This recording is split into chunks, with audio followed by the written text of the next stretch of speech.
Hyvät katsojat, mikäli tämä kuva näkyy kotivastaanottimessanne mustavalkoisena, niin hätä ei ole tämän näköinen.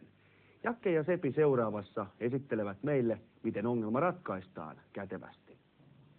Sepi, on päällä. Joo.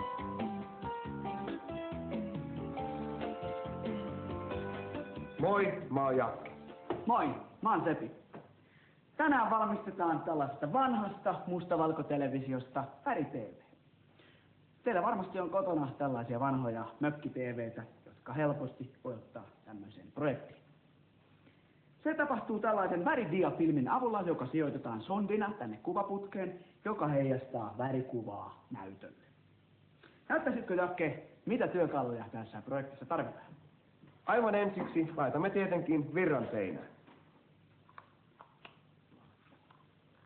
Sitten tarvitsemme kumivasaran ja aivan tavallisen ruuvimeisselin, joilla aukaisemme television takaseinän. Pidätkö sä vähän se kauan?